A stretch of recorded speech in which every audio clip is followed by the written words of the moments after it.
안녕하세요. 저는 올해 33, 결혼 2년 차인 새내기 주부입니다.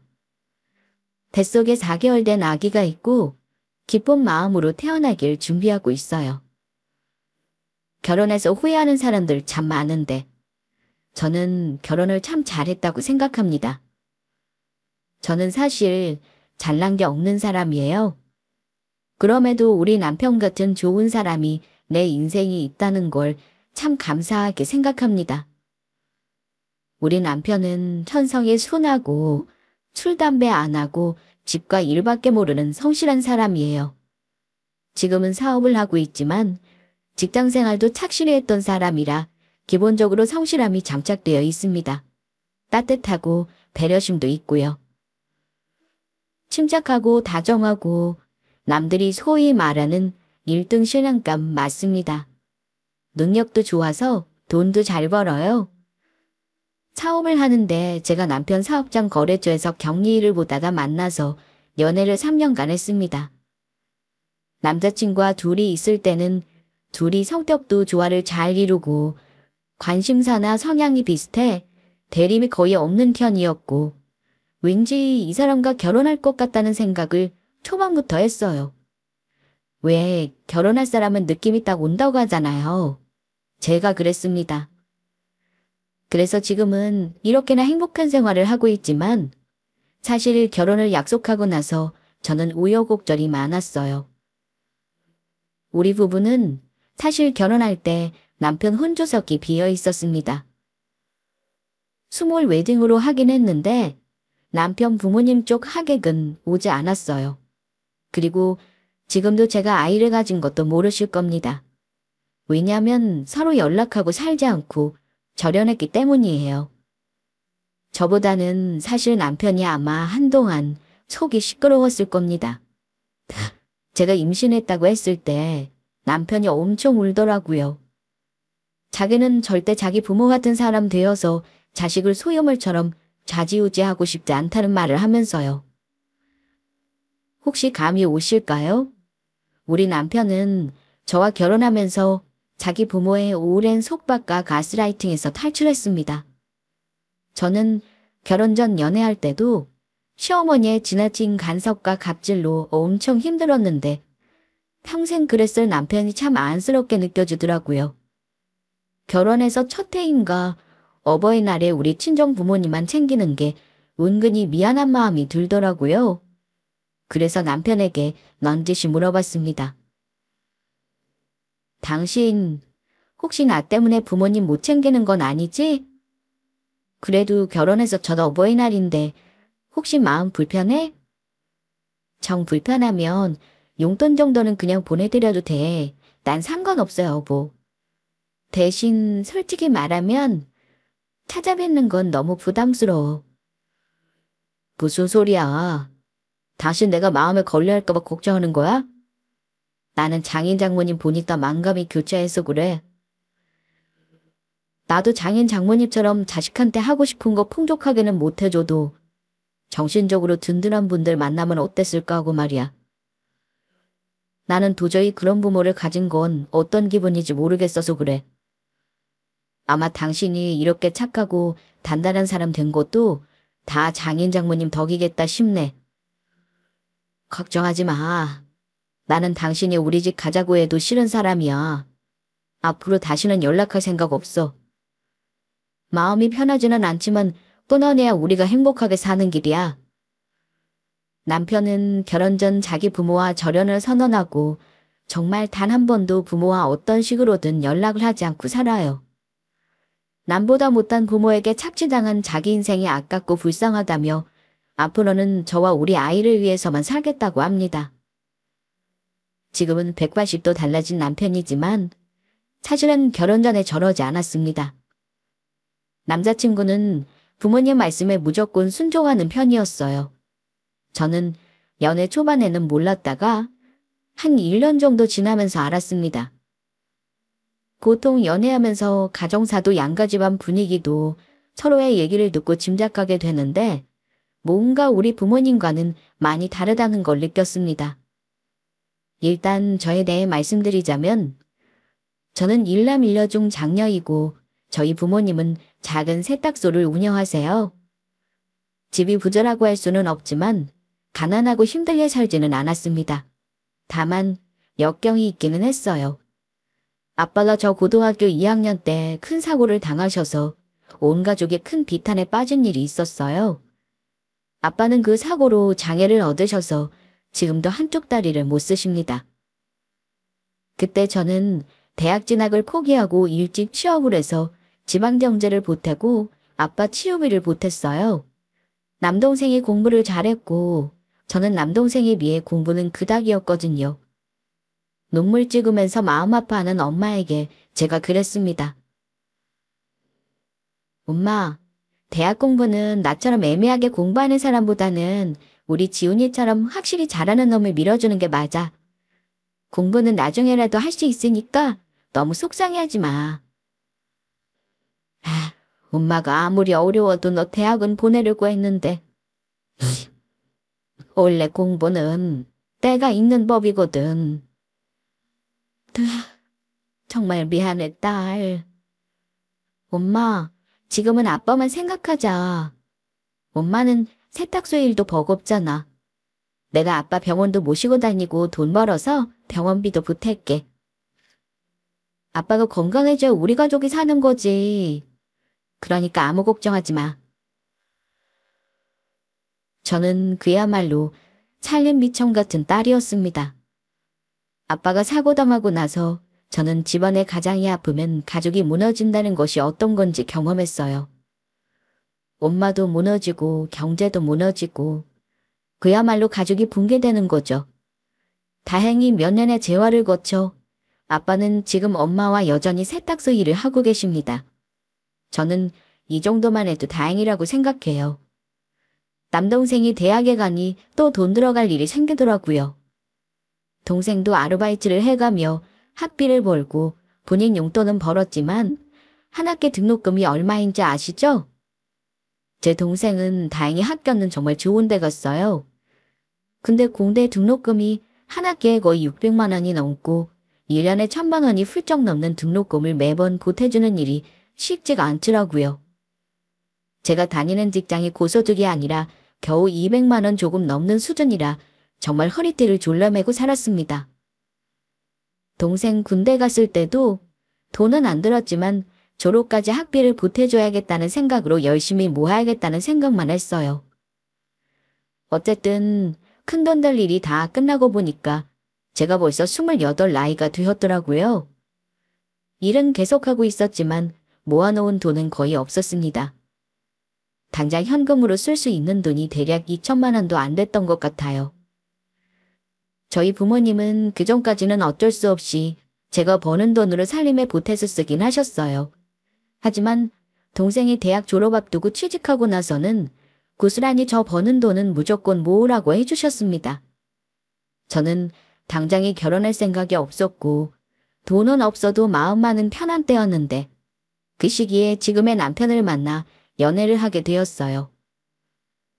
남편은 사귀면서 안 거지만 정말 겉으로 보기에는 부잣집 도련님 같았습니다.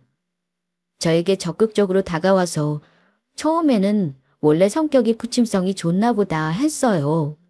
되게 젊어 보였는데 사업을 한다 그래서 진짜 놀랐던 기억이 납니다. 나이도 저보다 30살 많은 줄 알았는데 알고 보니 7살이나 많더라고요. 일 때문에 몇 번 만나 호감을 표시하는 그 사람에게 장단을 맞춰줬더니 차근차근 해서 결혼 말까지 나오게 되었네요. 처음에 말씀드렸듯 남편은 참 좋은 사람이었고 일 때문에 만났을 때도 그렇지만 사귀면서도 저에게 참 잘해줬습니다. 남들 연애하는 모습과 다를 바 없이 우리도 처음에는 평범했어요.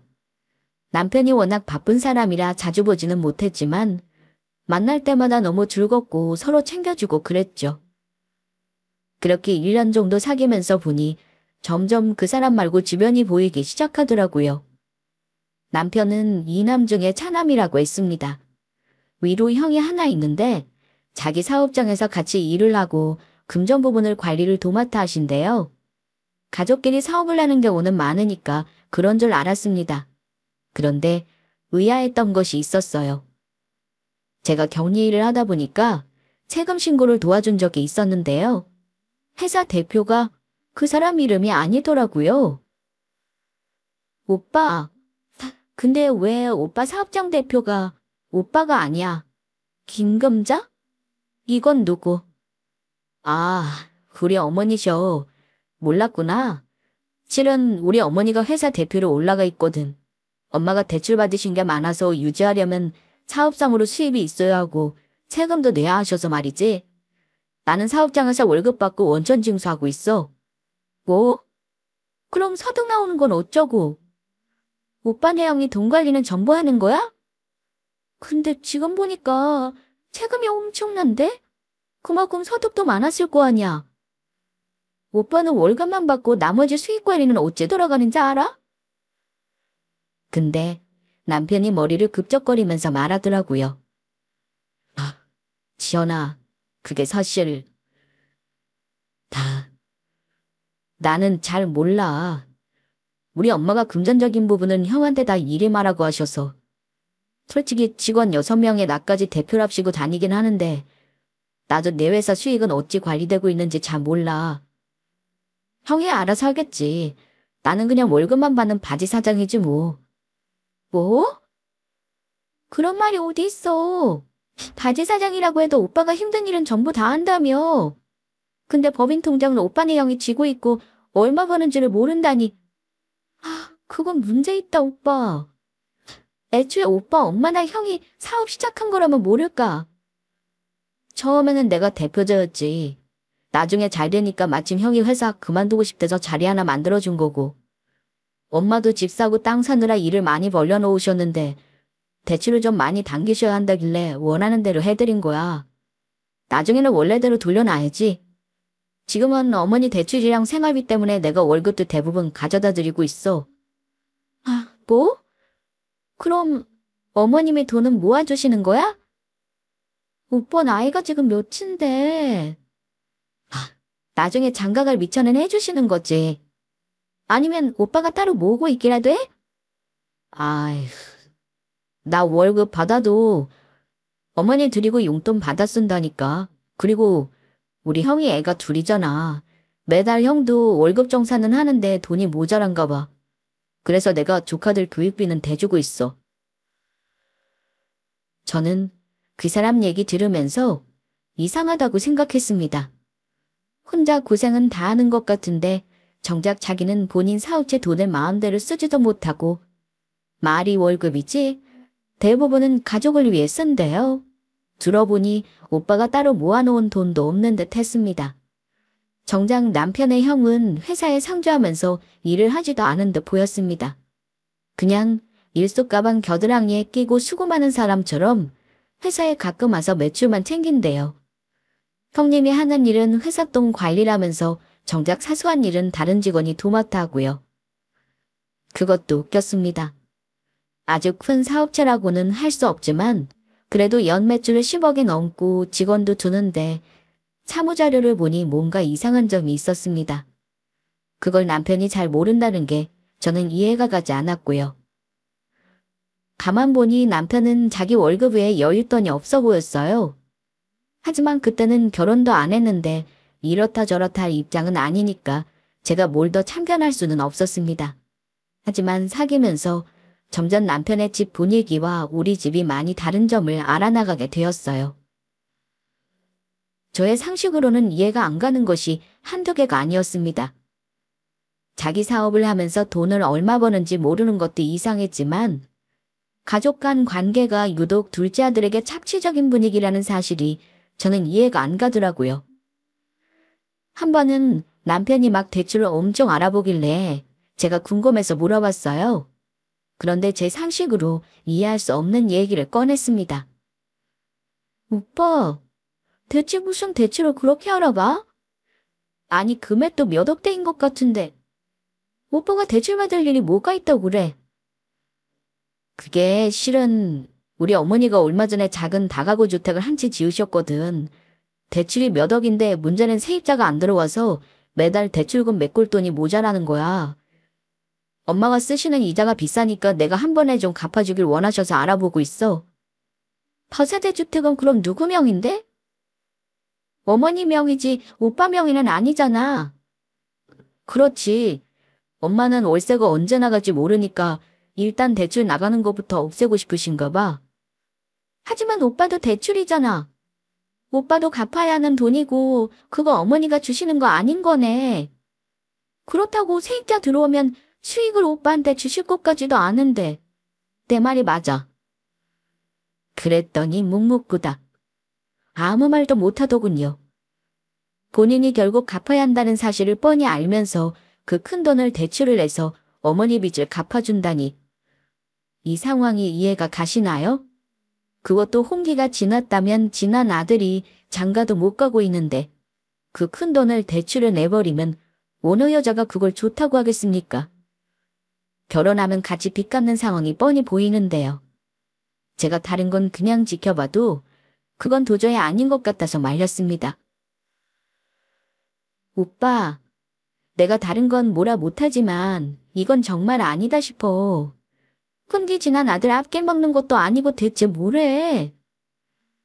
아니, 오빠는 나랑 결혼하고 싶다며? 근데 결혼도 하기 전에 아들한테 몇 억씩 빚을 내달라니. 부모가 아들 생각하면 그러면 안 되는 거지.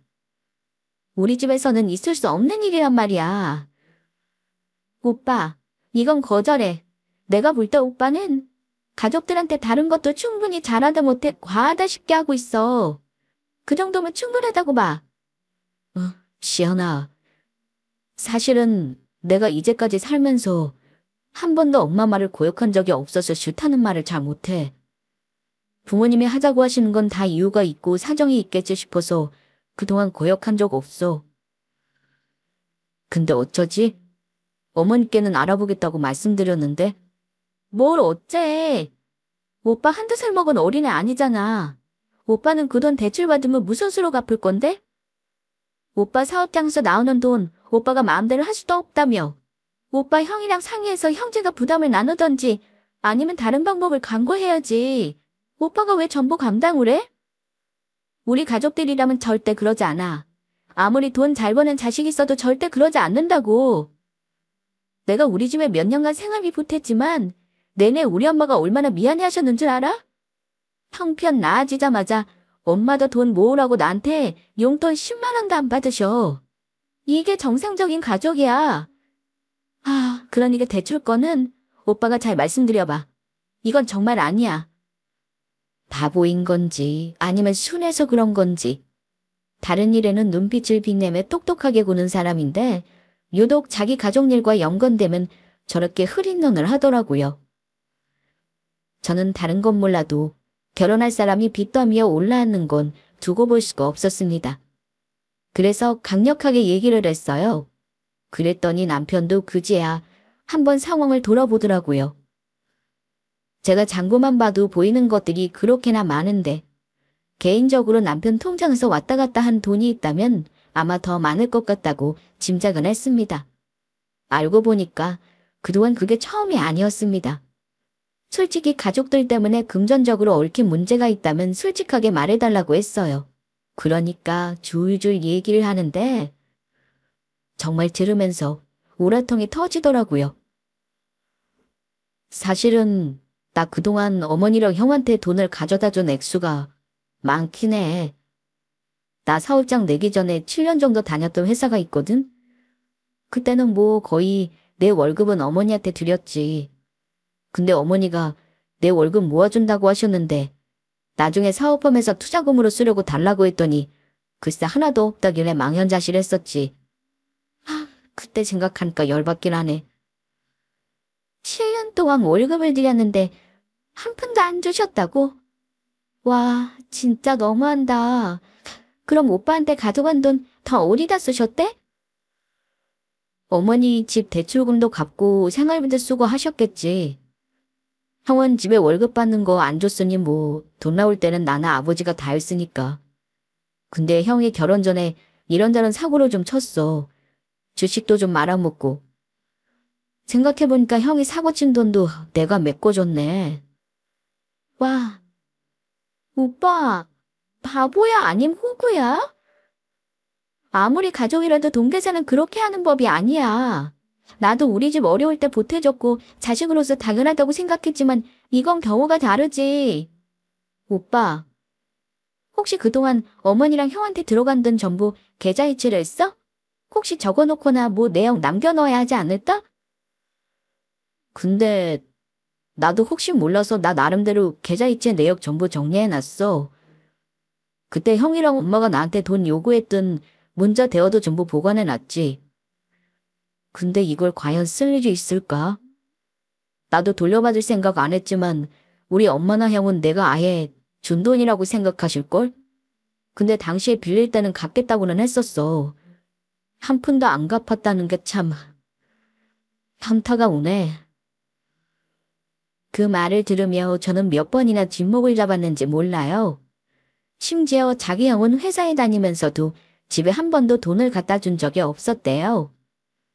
어머니가 큰형은 결혼할 사람이 있으니 집에 돈 줄 생각하지 말고 열심히 모으라고 했답니다. 남편은 사업 초창기만 해도 집에 생활비 조금씩, 용돈 조금씩만 보태는 정도였는데 어느 순간 포텐이 터져 매출이 확 오른 순간이 왔다고 해요. 그때부터 가족들이 남편을 대하는 행동이 달라졌고 바라는 것도 많아졌다고 합니다. 이건 남편 입으로 말하더라고요. 본인도 자기 가족들이 의존하고 있다는 걸 잘 알고 있다고 했습니다. 그 와중에 큰형이 직장을 관두고 남편 사업장에 자금 관리를 한다며 직원이 되었고 매달 월급은 월급대로 가져가면서 법인 통장을 관리하고 있었고요. 어머니는 사업장 영업이익이 늘어나자 대출을 더 받고 유지하기 위해 자기 명의로 법인 대표자를 변경했고요. 그 과정을 얘기하는데 자기가 불과 저 만나기 얼마 전에 어머니에게 드리기 위해 빌려줬던 2억여 원의 대출을 다 갚았다고 얘기하더라고요. 이제 다 갚았으니 장가갈 수 있겠다 싶었는데 또 어머니가 대출을 얘기하시는 바람에 알아는 보면서도 어찌해야 할지 모르겠다고요. 저는 솔직히 이 사람 얘기 듣고 감이 딱 왔습니다. 분명 파고들면 형이든 어머니는 금전적으로 남편 모르게 뭔가 이상한 짓을 해놨겠다 싶었어요. 사귀는 초창기에 세금 문제를 저에게 도와달라고 했을 때 심지어 저는 형의 회사 돈을 횡령하고 법인 통장에서 돈을 사적으로 유용했다는 사실도 단번에 파악할 정도였습니다. 혹시나 해서 전년도와 전전년도 회사 결산 자료를 들여다봤는데 우리 회사에서는 절대 이렇게 넘어가지 않을 문제들이 있었어요. 저는 그것들을 전부 내역을 뽑아 법인 통장에서 돈이 유용된 것, 횡령이 의심가는 것들을 따로 정리해서 남편에게 건네주었습니다. 혹시 언제라도 문제가 생길지 모르는 거니 가지고 있으라고 했어요. 보아하니 남편은 그때 자기 형이나 엄마에게 따질 만한 깜냥이 없었습니다. 뭐가 이렇게 많아? 이게 다 지연이 네가 이상하게 생각하는 것들이야? 보는 데만 반나절이 걸리겠다. 가만 보니 오빠 그냥 놔두면 안 되겠더라. 일단 3년치 서류는 내가 모아놨는데 잘 가지고 있어? 언젠가 필요할 날이 올지도 몰라. 그리고 내 생각인데 오빠도 무작정 전부 오빠 형한테 일임하지 말고 돌아가는 사정은 다 파악하고 있어야 해. 그래야 나중에 할 말이 있는 거야. 알지? 나도 그러고 싶어. 근데 돈 문제만 얘기 꺼내면 형이 짜증을 내고 화를 내는데 어쩌겠냐? 하지만 그때는 실제로 예비 시가 식구들을 만나기 전이라 우리 남편이 얼마나 말도 안 되는 대우를 받고 있는지 10분의 1도 몰랐습니다. 자식이라는 이유로 무조건 부모에게 잘해야 하고 무조건 형에게 희생해야 하는 법은 없는 건데 그 집 식구들은 우리 남편을 그저 돈 나오는 ATM 기계로 여기고 있었어요. 제 말 듣고 어머니가 대출받아 달라는 거 거절했더니 아주 난리를 치고 남편을 쥐잡듯이 잡았다고 하더라고요. 결혼은 절대 못 시키겠다고 아마 난리셨겠죠. 저와 남편이 결혼을 결심하고 현실적인 문제를 해결하며 결혼 준비를 하면서부터 남편은 어머니와 더 사이가 안 좋아졌습니다. 우리 집에서야 예비 사위를 반대하지 않으셨어요. 저에 비해 객관적으로 보면 집도 부유했고 저는 고졸인데 비해 남편은 좋은 대학 나와 번듯한 회사를 차려 다니고 있었으니까요. 하지만 제가 시댁에서는 과연 환영받는 존재였느냐 하면 그렇지 않습니다. 나이 차이가 7살이 나고 나름 회사도 착실하게 다니고 성실함으로 치면 자신 있었던 저인데 시댁에서, 아니 명확히 말하면 시어머니는 저를 마음에 안 들어 하셨습니다. 제가 인사드리러 가기 전에도 제가 얼마나 싫었으면 가기로 한 날짜를 무려 3번이나 옮기셨겠습니까? 우리 남편은 자기 엄마가 하는 말을 여과 없이 저에게 옮기는 사람은 아니라 제가 이유를 물어봐도 다른 핑계를 대긴 했습니다.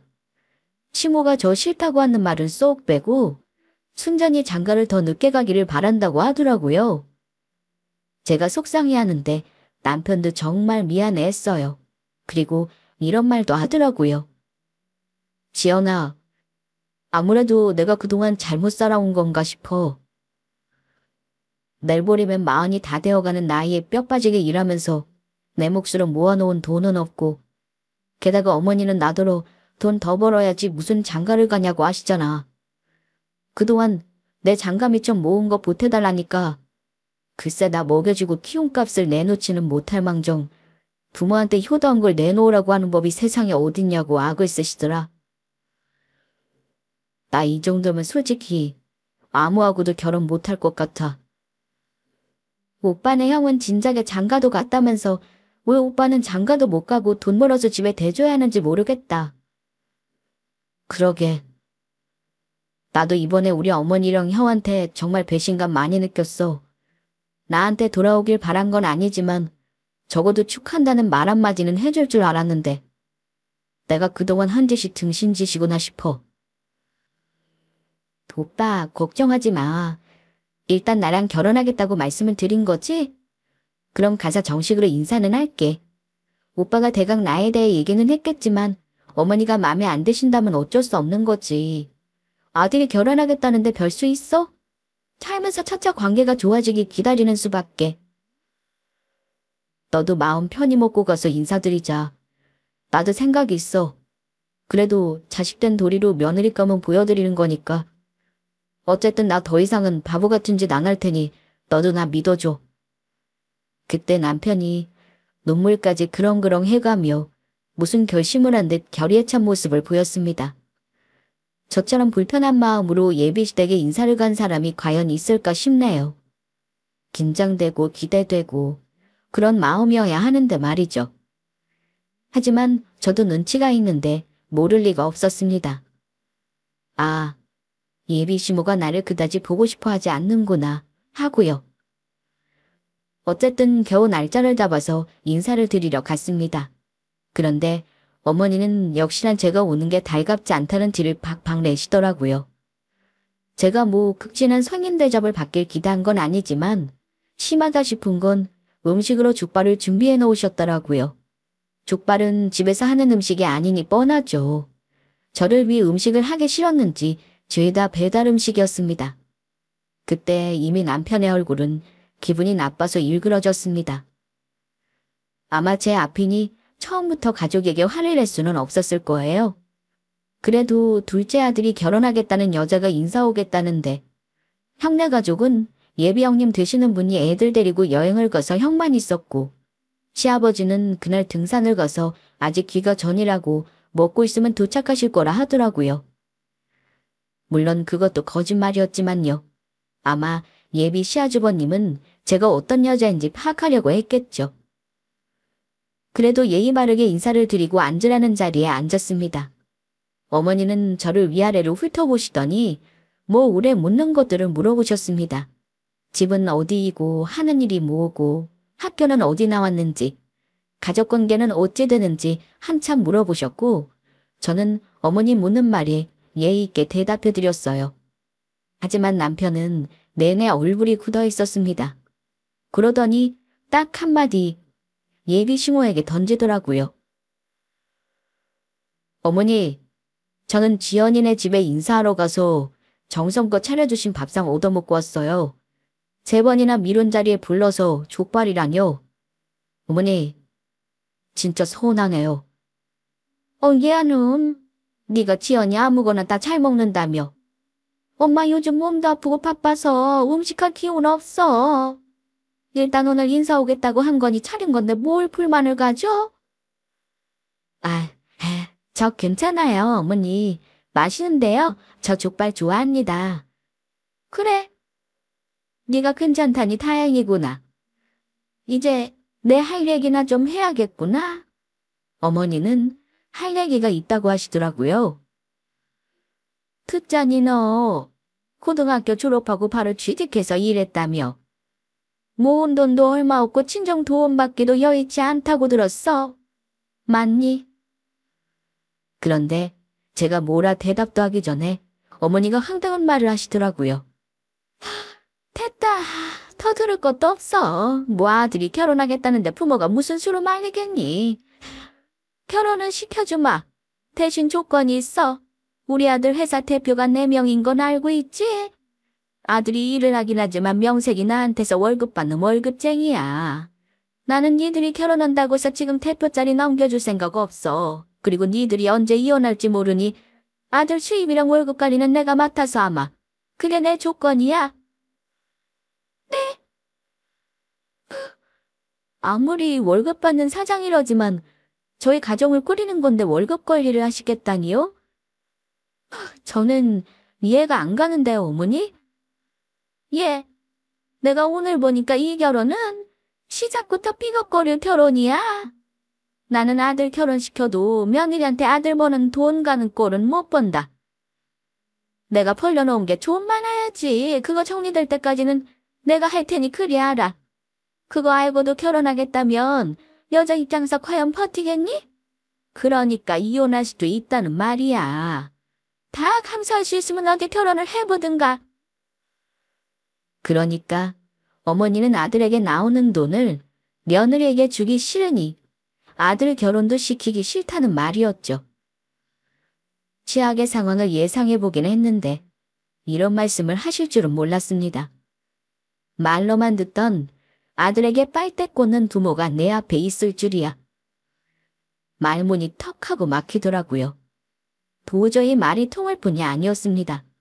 그런데 그때 가만히 대화를 듣던 남편이 화가 나서 벌개진 얼굴로 자리에서 벌떡 일어나더라고요. 어머니, 나 결혼하는 거 못마땅히 할 줄은 알았지만 이러실 줄은 몰랐네요. 어머니, 형, 내가 그만큼 했으면 됐잖아요. 아무리 가족이라지만 저 앞길도 막고 장가도 못 가게 하는 건 너무하는 짓이라 생각 안 하세요? 어머니가 이렇게 나오시면 할 수 없죠. 저도 생각이 있습니다. 어머, 내가 너를 잘못 키웠구나. 결혼도 하기 전에 이 엄마보다 네 마누라 될 나이 역성부터 드는 게니? 당장 앉지 못해? 한 번도 안 한 짓을 하는 거 보니까 아무래도 지연이 네가 우리 아들을 단단히 세뇌를 시켰구나. 어쩐지 이 녀석이 연애하면서 자꾸 회사 장부를 달라고 하고 형한테 싫은 소리 할 때 이상하다 했어. 남편은 자리에 앉는 대신 갑자기 자기 가방에서 서류 뭉치를 들고 왔습니다. 그리고는 시어머니 앞으로 서류 뭉치를 툭 던졌어요. 꺼내보세요. 저요. 이제는 바보같이 당하고 안 삽니다. 그동안은 가족이라서 제가 다 감수해야 한다고 생각했거든요. 근데 이제 와서 보니 아니다 싶네요. 어머니와 형은 어리둥절해하며 남편이 준 서류 봉투에서 종이 뭉치를 꺼내 들고는 둘째보기 시작했습니다. 그런데 서류를 넘겨보면서 표정이 험악해지더라고요. 그러더니만 바로 소리를 꽥 하고 지르셨습니다. 예? 너 이게 뭐야? 너 지금 엄마랑 형한테 소송이라도 하겠다는 거야. 뭐? 청구서? 이 자식이 정말 여자 하나 때문에 가족을 버릴 셈이야. 그동안 이런 거 쓸데없이 다 챙겨놓고 아주 못됐구나 너. 야 김현호, 너희 이 서류 다 뭐야? 네가 우리 돕겠다고 계좌이체 해준 거지. 이렇게 돌려받자고 한 일이었어. 너 가족끼리 이러는 거 아니다. 당장 그만두지 못해? 가족끼리 이러는 거 아니라고? 그건 내가 할 소리야. 기간은 딱 2달 줄 거야.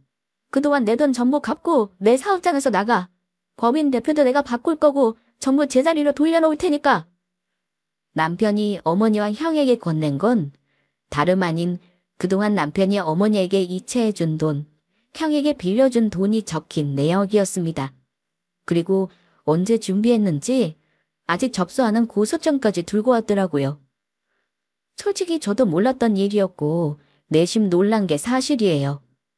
제가 혹시 몰라 챙겨두라고 했던 걸 오늘 활용하리라고는 저도 예상치 못했으니까요.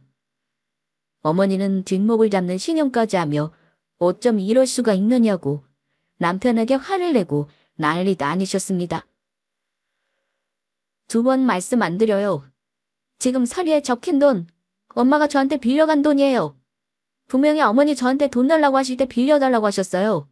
기억 안 날까봐 제가 문자 내역도 전부 출력했으니 보시고요. 빌려준 돈을 왜 안 갚아요? 무려 10년이 넘는 세월이에요. 제가 회사 그만두고 창업하겠다고 했을 때 엄마가 한 푼이라도 도와준 거 있어요? 뭐? 너 지금 이 돈을 정말 받아가려는 거야? 네가 이러면 안 되지. 내가 너한테 어쨌는데. 엄마가 길러준 은혜를 이따위로 갚아. 네가 그러고도 자식이니? 은혜라뇨. 어머니, 부모가 자식을 키우는 게 은혜 갚을 일이에요? 그리고 저 어머니한테 뭘 받은 기억이 없는데요. 믿으면 한번 말해보시죠. 형도 말해봐. 나한테 단돈 100만 원이라도 준 적 있어? 근데 난 뭐야? 10년 넘게 형한테 갖다 바친 돈이 얼마인 줄이나 알아.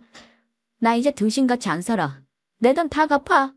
안 그럼 둘 다 고소해버릴 테니까 소송까지 다 감당할 준비하든가. 이미 저의 정식 인사 자리는 물 건너간 지 오래였습니다. 아, 나는 이 사람과는 결혼을 못하겠구나 싶었는데 남편은 그날 확실히 교통정리를 하려고 마음을 먹은 듯 했습니다. 딱 2달입니다.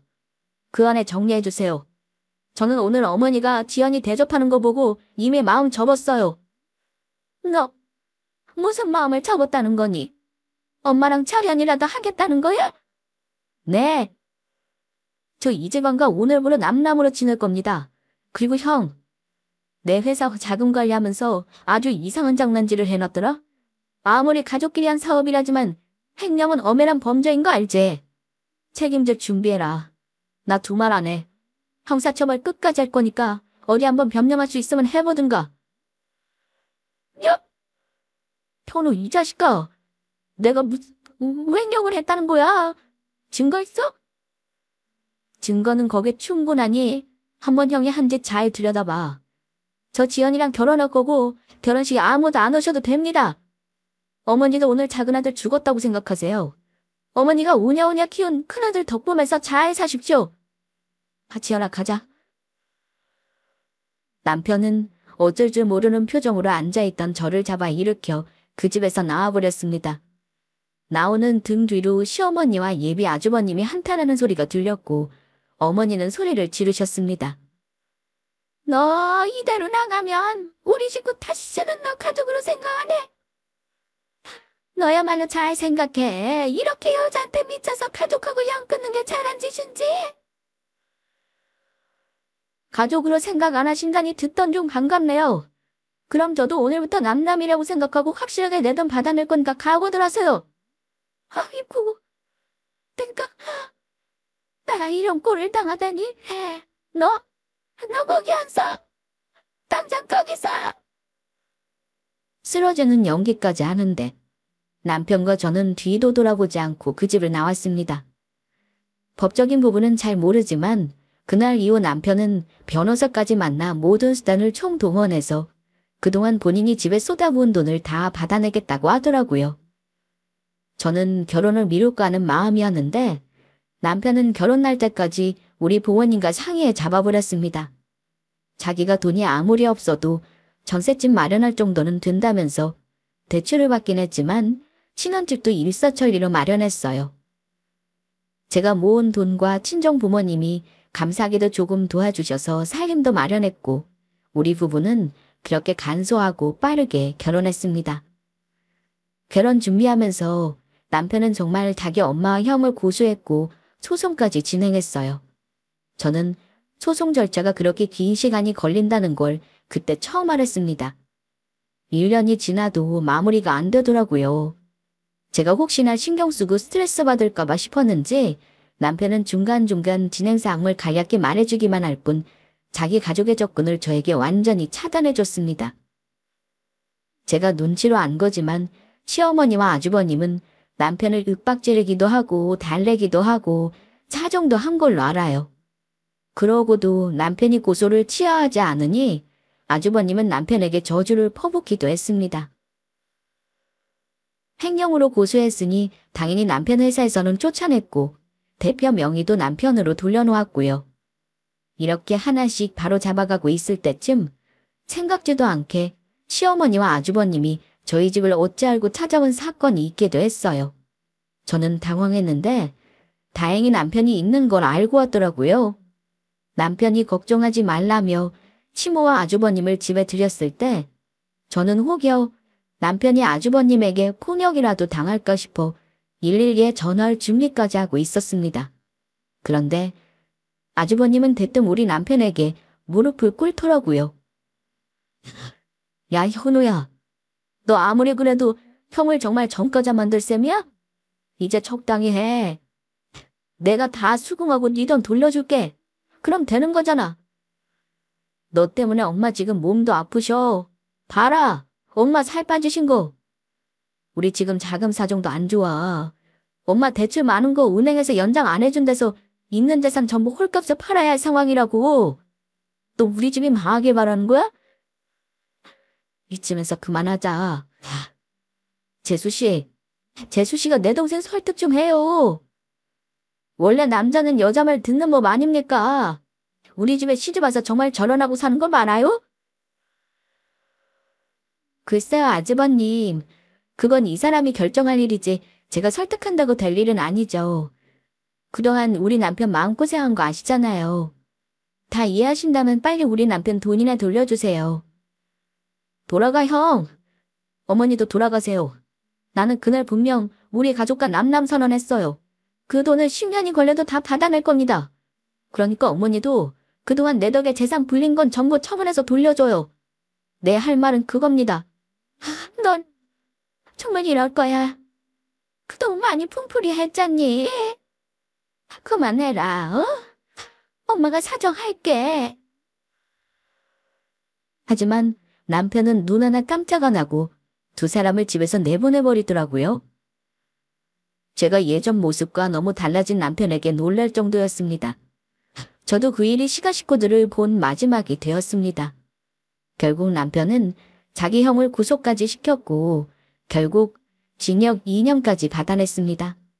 물론 형이 항소하는 바람에 아직도 재판 중이긴 하지만요. 민사소송도 진행해서 남편은 어머니와 형에게 보낸 돈을 차근차근 받아내더라고요. 자기는 전에 다 돌려받을 생각으로 청구한 게 아니라고 하더군요. 그저 자기가 당한 것처럼 차근차근 피를 말려서 되갚아주고 싶다고 했습니다. 그 말 듣는데 통쾌하기도 하지만 이 사람 참 안쓰럽다는 생각이 들었어요. 어쨌든 남편은 가족과 영영 안 볼 각오를 하고 있었습니다. 그 후 우리 부부에게 선물처럼 아기가 찾아왔고 지금은 출산을 기다리며 평화로운 결혼 생활을 하고 있습니다. 남편이 철저하게 저를 보호해줘서 저는 시댁 식구들로 인한 스트레스는 아예 없어요. 그 점은 남편에게 고맙게 생각하고 있습니다. 저는 남편에게 이 말을 해주고 싶어요. 여보, 가족을 사랑하고 믿은 건 제가 아니야. 믿어준 당신을 우습게 알고 배신한 가족이 잘못인 거지. 혹시 결혼했다고 해서 죄책감 갖거나 자책하지 않았으면 좋겠다. 당신이 그동안 헛살았다고 하지만 나는 그렇게 생각하지 않아. 당신은 지금 멋지게 살고 있으니까. 대한민국에는 드러나지 않았을 뿐이지 우리 남편처럼 유독 착시당하는 부모-자식 관계가 많은 줄로 압니다. 혹시 그런 분들이 우리 사연을 들으신다면 반드시 그 인연을 끊어내라고 조언하고 싶습니다. 끊어내는 것만이 내가 행복을 찾는 길이라고 말입니다. 저의 우여곡절 많았던 결혼 이야기는 여기서 마치겠습니다. 감사합니다.